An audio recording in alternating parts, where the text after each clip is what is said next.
Hi, Michelle. How are Hi, you? Ingrid. Nice to see you. Nice to see you again. Yeah. So we are live on Facebook and Instagram. It's 1:30 p.m. and it's Wednesday. Today is our Woman Crush Wednesday, and our wonderful woman is Michelle Handelman. She Thank runs you.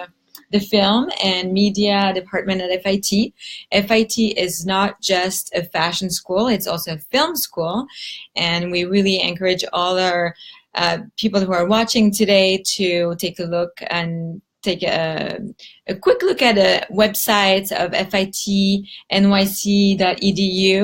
to check out their film program that Michelle runs. And this is a 4-year undergrad program. Oh, we see Eric is joining from Paris. Thank you Hi, for joining Eric. us. He's actually a filmmaker, yeah, and from Paris. Thank you for joining. We are here because FIT has been supportive of our Chelsea Film Festival, which is a festival that promotes emerging filmmakers, and you run a film program that is actually for young filmmakers. And can you tell me, so you were at the inception of this program, which is kind of a really big deal for the school to finally get into a different, I mean, FIT has different subject topics and classes. And can you tell me how did this came about for you to actually being involved in that film program? Well, I came on here 4 years ago, well, actually 5 years ago, Okay. to start developing the program. And I developed the entire program in collaboration with one of my colleagues, Professor William Mooney, and he and I have just worked together for the last 5 years to really build this program. And it's, as you were saying, it's really part of an initiative, a new initiative Mm-hmm. from FIT to become more of an all-encompassing art school, Mm-hmm. and not just known, certainly it's known as a fashion business school and fashion design school. And because of the name, of course. Of course, because of the name and because of the history. But actually, there's a lot more that's being offered at FIT. A And lot. particularly in the last decade, I would say the school has been exploding to really be a destination art school for anyone who wants to come to New York City and study art. So the film program came about through that initiative. I came on board and started to develop this program, and now we're in our fourth year, Yeah. and we're actually graduating our first group of students this coming June. So it's really Wow. exciting. Congratulations. It's amazing. I didn't tell our audience, but Michelle is an award-winning filmmaker. She's a performance artist. She's a writer, and she's been doing exhibitions all around the world in Moscow, in China, in Los Angeles, in New York, in different places. And you're kind of a big deal. It's amazing what you've been doing all over the years. Yes. So, how does your background as a filmmaker can actually inspire your students to become better filmmakers nowadays, thinking of all the technology we have? People are doing films on iPhones, on computers, on iPads. And what is it that is different about that film program that you run? And how can we, what is the tip that we can give to young filmmakers today?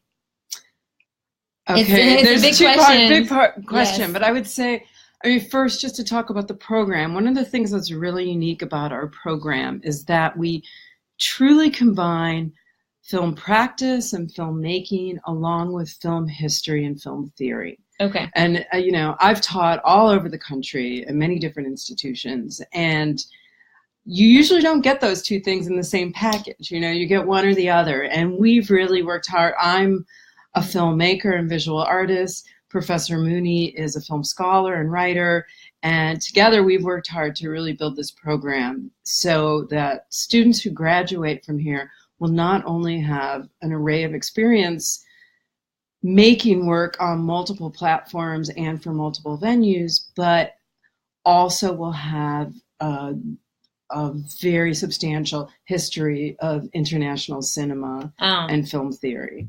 That's what makes FIT also unique, because your students come from all around the world. Exactly. Yeah. Exactly. And our professors come from all around the world. And we offer, even before the film program was official, FIT through their liberal arts program was offering an array of international and global cinema courses every semester for anyone who wanted to take it. So there's always been a history of an interest in film at FIT and a lot of scholars who have helped support that. And so the second part of your question really is, as you say, I've done a lot of different things. And I started out as a visual artist, as a photographer, then started to get into performance and moving image works as I started to make my photographs move and started to work with 16 millimeter. I worked in the independent film industry for a while. And you did a video, sorry to interrupt, but you did this big video art installation of Dorian Gray. That was a big installation I did several years ago that premiered at Participant Ink Gallery here in New York and showed at several museums around the world. Recently, I've been doing a body of work, actually, that uses historic pieces of cinema or literature as a jumping off point to talk about contemporary issues dealing with identity and sexuality. And actually, my latest piece that I'm working on right now is a film commission with the San Francisco Museum of Modern Art. Yes. And this is really exciting. In the midst of that right now, and we'll be premiering that at SF MoMA in March of next year. So I've always, I believe in getting as much experience and gobbling up as much of life as possible. You get a lot of likes, a lot of and you have to, I know this sounds very cliche, but you got to follow your passion. If you're not passionate about something, just try stuff, and then eventually something's going to grab you.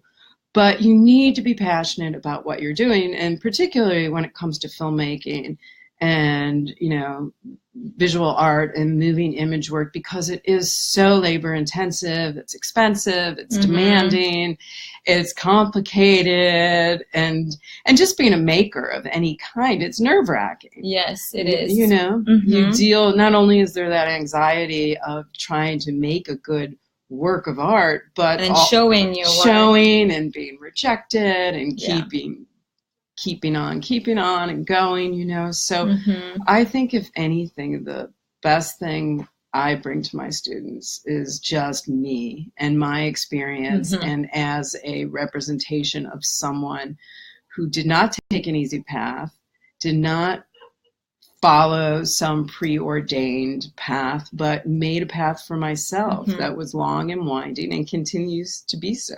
So you really believe that there is no straightforward path or theory to become a filmmaker? Would you actually advise young filmmakers to take a film program, a film course, or what is your advice on that? Well, I think it's both. There is no one way to do anything. No one way at all. In fact, one of my mentors told me early on, he came up to me and he said, what you want doesn't exist. You have to make it for yourself. You have to go out there and carve the life that you want for yourself. And I think that's true for everyone. Everyone is an individual. And so who was your mentor? Can you share? Well, that mentor was a filmmaker named George Kuchar. Okay. He was an underground filmmaker and professor at the San Francisco Art Institute, who recently passed away. Oh, I'm sorry. Very sad. But influenced an array of filmmakers, including Andy Warhol and Jack Smith and John Waters. Wow. Wow, so you were very lucky to have him as a mentor and in the beginning years. I was. And that's one of the reasons why school is important. Yeah. Because you do make these connections. I mean, you can, especially now that you can find out everything online, you can learn anything you want to know about filmmaking online. You don't have to go to school. But going to school not only does it give you a time and space and access to equipment, but it gives you a community, and it gives you people who will critique your work honestly. Absolutely. People who will become your colleagues and your friends, and gives you discipline, a format. Absolutely. Because this industry is also very difficult, and we have to be on time. We have to provide the work on time, and as artists, it's hard sometimes to actually put all these things together, thinking the work, but also the frame of the work. And, I'm just laughing because that's probably the biggest problem I have with my students. Getting them to get things in on time and be in places on time.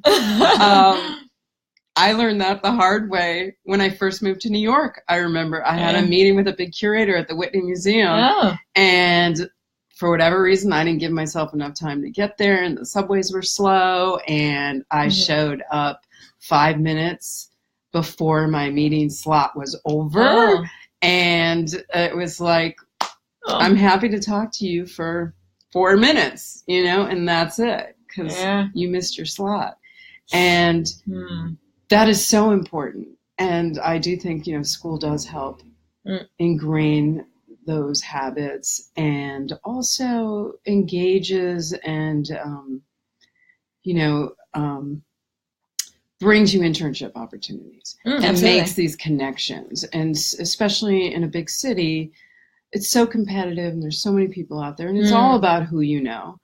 And you need someone to help you get a foot in the door. Yeah. So, Michelle, you're from Chicago, Illinois. I am. And so did you actually grow up there? Did you grow up there? Or you were born and then you moved to New York?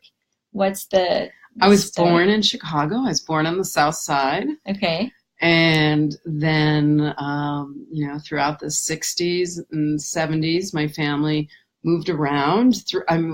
Half my family moved to the suburbs outside of the south side of Chicago, to the suburbs of Chicago. My parents split up, and my father moved to California. And so during the 70s, I really split my time between a very mundane suburban existence in suburban Chicago and a very wild and crazy outlaw time in Southern California during the mid-70s. And so I really had this split. So are your parents in the arts? Not at all. No? Although, my mother got remarried, and she ended up marrying an art dealer in Chicago. By the time she married him, I was in college. So, I was sort of out of my, growing up phase, so to speak. But it was actually a very strong connection for me, because he ran a really important art gallery in Chicago and was part of the art fair. And I was just coming into my own as an artist. So there was a lot of art around and a lot of discussion. And so you just said you were coming out of your own as an artist. So when did that start? It really started in my 20s, I would say. Actually, in my mid-20s. So you knew when you were in your mid-20s that you wanted to become a filmmaker, that you knew you were an artist, and you wanted to make it as a profession. Yes. Wow. I knew. I originally thought I was going to be a civil rights attorney. That's very different. That was my plan when I went to college. And then I quickly got very disillusioned with that world, on really understanding the systemic corruption within the judicial system. And I just knew I would be depressed the rest of my life if I were to follow this path. And I knew that was one thing I didn't want, was to live a life of anger and depression. And so, photography was always a practice of mine, but I never took it seriously. And just by a process of elimination, I ended up in art school at the School of the Art Institute in Chicago. And that's when I realized that this is who I am. This is what I want to do. So do you think there is actually a correlation between the two in wanting to actually give voice to people through your work? Because you do documentaries, also you do a lot of video installations, and everything has a purpose, has a social purpose. You just don't do work to do work, right? There is always something that you want to show through your work. This is the correlation between you wanting to become this lawyer, but you decided not to, and finally going to the artist route and becoming this filmmaker who wants to show, raise awareness about certain issues that is happening around the world? I think you're right. And, I never really thought of really? the connection between those two, but you are absolutely right, because the drive for being a civil rights attorney, of course, was to help the oppressed in some way, and to, fight the wrongs that I see out there in the world. And so is it easy as a filmmaker? And to create, to do something meaningful. Yeah. And so being an artist is another way of, it's certainly meaningful to me and the projects that I'm involved in. And then the idea is then that, of course, that my work has meaning for other people too. And, that's where the magic happens. That's when as an artist that you've really done something, when you're connecting with people. People write to you and say how much your work has moved them in some way, and it can be. I've done work that's very directly political. Like I have a video installation up at Eastern State Penitentiary in Philadelphia that's about the plight of transgender inmates, which is a very specific political artwork. I presented it at the Federal Bureau of Prisons to all of the administrators and COs there. And so that's an example of direct action through your artwork, having actual, enacting possibly policy changes. But then other works are less politically direct, but they're still political in nature, dealing with issues of gender and sexuality and outsider agency. Wow, very interesting. So your next exhibition is in a couple of months, in March, at the San Francisco MoMA. A couple of months? Oh, yes. No, It's soon. Yeah. So how is this going? It's going pretty well. We had a great shoot this summer, and I'm editing right now. And I'm actually going to be doing some pickup shooting at the end of October. Okay, so what type of installation is it going to be? It's a 3-channel installation, so 3 large screens within the space, and it also the installation gets activated by live performance. And my 3 key performers, Shannon Funches from the electroclash band Light Asylum, Viva Ruiz, who is a local New York musician and artist, and John Kelly, another performer, New York legendary queer performer. The 3 of them are the leads, and they all sing and wrote original music for the piece. Amazing. So they'll be doing that live when we show the piece. So when are you going there? SF MoMA.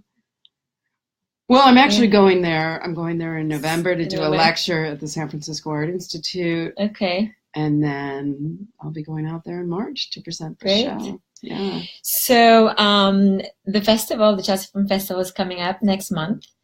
And we're very excited and proud to have included 3 pieces of your students. They've been selected by our selection committee, and they're in competition this year. They're wonderful pieces. One is about sustainability, and you do have a sustainability council here. So really advise everybody that is in New York, or people that are actually going to come to New York, a lot of them, because we're an international film festival, and this year we have about 90 films from 25 different countries, to come out and support your fellow filmmakers. And 3 of them, as I mentioned, are from the FIT 4-year undergrad program. You'll be able to meet with Michelle during the weekend from the 19th through the 22nd.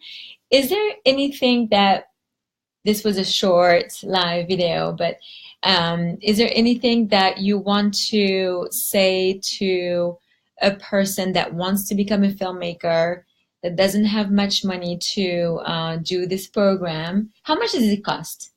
to do the Don't FIT? quote me because I never Roughly. remember the exact figures. But if you're a New York State resident, it's under $10,000 a year to go Which to is the school here. cheapest. And in fact, it may even be under $8,000 a year, Okay. which is just unheard of. It's so inexpensive to go to school here. And if you're out of state, it's really not that much more. So okay, so it's not compared to other film schools in New York. It's actually cheap. It's very cheap. FIT is a public school. So for someone who can't, because of scheduling maybe, or because the person's actually outside the country, wants to become a filmmaker, what is your advice? Do you think they could just start on their own? Just make films. Yes. That's all you need to do. Just make films. And I think everyone knows that now. Mm-hmm. Everyone has a phone. Everyone has a camera on their phone. Mm-hmm. And that's all you need to do. Just start making your films. And go to nofilmschool.com. I'll give them a shout out here. Oh, that's nice. Do you know nofilmschool.com? Yes, I know, of course. Yeah. They're amazing. And anything you want to learn about filmmaking, you can learn on nofilmschool.com. And post your work. Just post it all over the place. Let people know. And now it's free. And submit to festivals. Yeah, and submit to festivals to have your work shown. Yeah, and that's one of the great things about your festival, I think, is that, you're a great example of someone who just followed your passion. Yeah. You started this festival just by yourself. Yes. And as crazy as it could sound. But yeah. And here you are 5 years later, and you have an amazing festival. Thank you. And Thank it you, keeps growing and growing. And what's great about your festival, because festivals need to be unique in some way, because there are so many. And I think you really have a handle on global cinema because of where you're from and how much you travel and the connections that you have. And so you bring in filmmakers from all over the world, especially for such a young festival. It's amazing that you're doing that. Thank you. I really think that coming from abroad, from so far away, the old Europe, it has shaped my sense of, editorial line for the film festival and what we would like to represent, because New York City is such a melting pot and an international city, but a lot of events are actually just one thing or separated.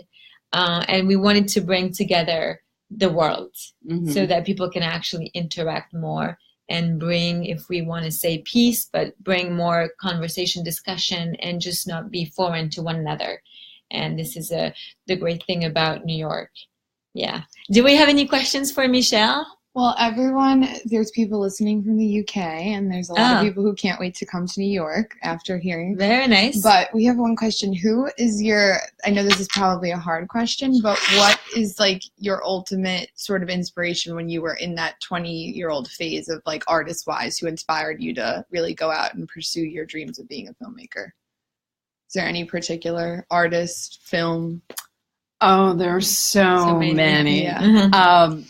Off the top of my head, one of the artists that just really rocked my world was Carolee Schneemann, an amazing feminist artist who is an experimental filmmaker, performance artist, painter. She does everything, installation artist. She'll be having a big show at MoMA soon, I believe.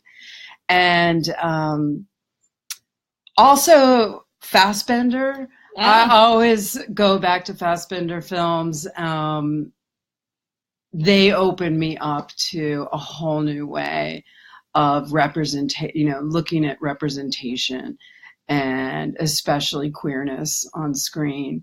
And also one of my favorite artists who I discovered when I was in my early 20s, and I feel so grateful that I actually know him personally now, is a film artist named Charles Atlas, who also will be having a big show coming up at BAM, who does. And Charlie is an inspirational artist too, because he works all across the board. He started out doing video installations for Merce Cunningham. So he pioneered a lot of film techniques with dancers. He does his own installation projects. He's done documentary work with Anthony and the Johnsons. Wow, that's he's great. done So a lot. you have a so couple of people. You have a lot of people in your life surrounding you that are inspiring you. always. It's amazing. Yeah. Always. And, whether Yeah. it's people I know Yeah. or, friends or, the great dead artists who are still there to inspire all of us. Well, Michelle, thank you so much. Thank you for Ingrid. taking your time. It's great. And Always good to talk to you. Yes, so great to talk to you. You're such an example, and we're really looking forward to watch your films from your students. I say your films because you have made them become who they are today. Oh, they do it all on their own. So we're very excited about that. And this was Michelle Handelman. You can follow her on Instagram. Bye. Her handle is Michelle Handelman, and we'll post that on our Facebook page, which is actually up there right now.